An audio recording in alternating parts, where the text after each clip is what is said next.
Hi everyone, welcome back to my channel सपनों का महासागर। तो आज की वीडियो में हम बात करने वाले हैं तीर्थों के तीर्थ कहे जाने वाले अमरनाथ गुफा के बारे में। आज इस वीडियो में हम बात करने वाले हैं अमरनाथ गुफा के ऐसे चमत्कारों के बारे में जो कि विज्ञान को पूरी तरह चुनौती देते हैं और विज्ञान को नतमस्तक होने के लिए मजबूर कर देते हैं। तो ऐसे ही कुछ चमत्कारों की आज हम इस वीडियो में बात करने वाले हैं, लेकिन पहले हम बात करेंगे कि आखिर बर्फ से शिवलिंग वहां पे बनता कैसे है और वेदों में इसकी क्या जानकारी मिलती है और ये अमरनाथ गुफा कहाँ पर स्थित है। चलिए तो पहले हम बात कर लेते हैं कि आखिर अमरनाथ गुफा कहाँ पर स्थित है। तो अमरनाथ गुफा श्रीनगर से 145 किलोमीटर दूर हिमालय पर्वत श्रृंखला से समुद्र तल से 13,600 फीट की ऊंचाई पर स्थित है और इसकी ऊंचाई 150 फीट है और इसकी जो लंबाई है वो 90 फीट की है। और जो हिमलिंग से शिवलिंग का जो निर्माण होता है, जो बर्फानी बाबा शिवलिंग है, जो उनकी जो ऊंचाई होती है वो 10 फीट से लेकर 22 फीट तक की हो जाती है। अब बात करते हैं कि आखिर वेदों में किस कहानी बताई जाती है कि अमरनाथ की गुफा आखिर क्यों बनी थी और भगवान भोले शंकर इसमें क्यों आते हैं, हर साल क्यों निवास करते हैं। तो चलिए पहले हम अपनी वेदों की कहानी पर चर्चा कर लेते हैं, आखिर वेदों में इसके बारे में क्या लिखा है। देखिए, जब माता पार्वती ने भगवान शिव से बोला कि आप गले में मुंड की माला क्यों पहनते हैं, तो भगवान शिव ने उनको बताया कि पार्वती, जितने जन्म भी तुम लेती हो मैं तुम्हारी ही मुंडों की माला पहनता हूँ। तो इसमें माता पार्वती ने भगवान शिव से कहा कि यदि आप अमर हैं, अजर हैं, तो मैं क्यों नहीं हूँ, मुझे ही क्यों बार बार जन्म लेना पड़ता है। तो ऐसे में भगवान शिव ने उनको बताया कि ये सब अमर कथा की वजह से है। तो माता पार्वती ने उनसे जिद की कि मुझे भी ये अमर कथा सुननी है। तो ऐसे में भगवान शिव ने उनको बताया कि मैं अमर कथा ऐसे कहीं भी नहीं सुना सकता, इसके लिए एकांत जगह की आवश्यकता होती है, क्योंकि अमर कथा जिस भी जीव के कान में पड़ेगी वो अमर हो जाएगा। तो ऐसे में भगवान शिव माता पार्वती को लेके अमरनाथ गुफा में आए और वहाँ पे उन्होंने अमर कथा का वर्णन किया, लेकिन माता पार्वती उसको नहीं सुन पाई और वहाँ पर एक कबूतर और कबूतरी के जोड़े ने इस कथा को सुना, जो आज भी गुफा में जब भी भक्त वहाँ पर जाते हैं उनको दर्शन देते हैं, उनको दिखाई देते हैं। चलिए तो अब हम बात कर लेते हैं उन सारे चमत्कारों की जो कि बर्फानी बाबा हमेशा विज्ञान को एक चुनौती के रूप में दिखाते हैं।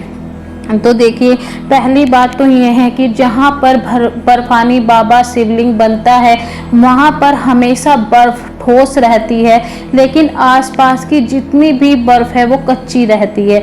यानी कि ऐसी बर्फ जो हाथ में लेते ही हाथ में भूर जाती है उसको कच्ची बर्फ कहते हैं। और ठोस बर्फ से शिवलिंग का निर्माण होता है, जो कि एक बहुत बड़ा चमत्कार है और वैज्ञानिकों के लिए एक चुनौती है कि ऐसा आखिर इस गुफा में क्यों होता है।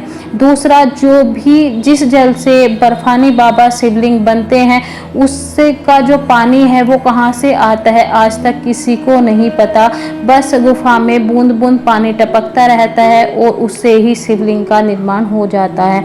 और वहाँ पर ऐसी कोई एक ही गुफा नहीं है, ऐसी वहाँ पर कई सारी गुफाएं हैं जिनमें कि ऐसे पानी टपकता रहता है और लेकिन किसी भी गुफा में शिवलिंग का निर्माण नहीं होता है। सिर्फ अमरनाथ गुफा में ही शिवलिंग का निर्माण होता है। और ऐसे में जो वैज्ञानिक तथ्य हैं वे कहते हैं कि बर्फ़ को जमने के लिए 0 डिग्री टेम्परेचर की ज़रूरत होती है, लेकिन अमरनाथ गुफा का टेम्परेचर जिस टाइम पे शिवलिंग बनता है 0 डिग्री नहीं होता है। तो ये भी एक बहुत बड़ा चमत्कार है। दूसरा है कि जब भी भक्त यहाँ पर आते हैं तो बहुत ही कष्टों से भरी हुई ये राह होती है, जैसे कहीं बारिश होती है, बर्फीली हवाएं होती हैं, तो ऐसे में कहीं पे बर्फ़ गिरती है तो मतलब काफ़ी कह सकते हैं कष्ट भरा ये रास्ता होता है। लेकिन भक्तजन हर एक दुख और कष्ट को पार करते हुए अपने मन में महादेव को बसाए महादेव के दर्शन के लिए आते हैं और जैसे ही वो महादेव के दर्शन करते हैं उनकी सारी पीड़ा, सारी थकान मिट जाती है, जो कि एक बहुत बड़ा चमत्कार है। आगे है कि जो हमारे बर्फानी बाबा हैं उनके शिवलिंग का जो आकार है वो चंद्रमा के साथ बढ़ता और घटता रहता है। जैसे जैसे चंद्रमा बढ़ते हैं आकार में वैसे वैसे ही शिवलिंग बढ़ते जाते हैं और पूर्णिमा के दिन ये अपने पूर्ण आकार में आ जाते हैं। और जैसे जैसे चंद्रमा की कला घटती जाती है वैसे ही शिवलिंग का आकार भी कम होते जाता है और अमावस्या पे आते आते बर्फानी बाबा अदृश्य हो जाते हैं, जो कि एक बहुत बड़ा चमत्कार है। और बर्फानी बाबा की ये गुफा यहाँ पर कुछ माने तो कुछ तथ्यों की माने तो यहाँ पर 5000 साल से मानी जाती है, लेकिन ये गुफा यहाँ पर बहुत पुरानी है। हमारे वेदों की माने तो ये यहाँ पर कई लाख वर्षों से स्थित है। अब बात करते हैं कि जो यहाँ पे कबूतर रहते हैं उनका ये रहस्य है कि जैसे ही वहाँ पे कुछ भक्तजन जाते हैं तो उनके कबूतरों के इस जोड़े के दर्शन हो जाते हैं, जो कि बहुत ही शुभ माना जाता है। और कहा जाता है कि महादेव के जितने भी तीर्थ स्थान हैं उनमें से सबसे ज़्यादा महत्वपूर्ण अगर कोई स्थान है वो अमरनाथ की गुफा है। और मात्र बर्फानी बाबा के दर्शन से हर इंसान को मोक्ष की प्राप्ति हो जाती है। लेकिन जो इन कबूतर के जोड़े को यहाँ पे देख लेता है उनके लिए अति शुभ होता है और उनकी हर एक मनोकामना पूर्ण होती है।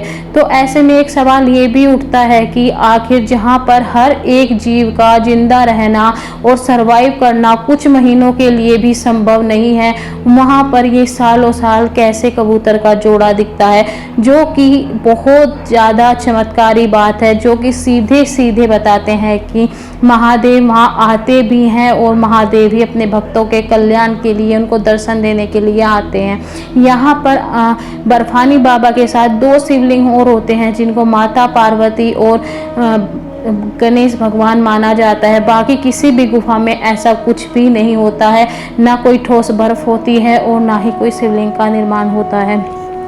तो अगर आपको भी चमत्कार भगवान शिव के अच्छे लगे हैं तो इस वीडियो को शेयर करना बिल्कुल ना भूलें, ताकि जिनको नहीं पता कि अमरनाथ गुफा की इतनी ज़्यादा रहस्यमय क्यों है, क्यों भक्तों का अटूट विश्वास है, क्यों वे हर पीड़ा को सहन करते हुए महादेव के दर्शन के लिए जाते हैं, तो जिनको नहीं पता वो इस वीडियो को देखें और शेयर भी करें। और वीडियो अगर पसंद आई है तो लाइक ज़रूर करें और कमेंट बॉक्स में हर हर महादेव लिखना ना भूलें।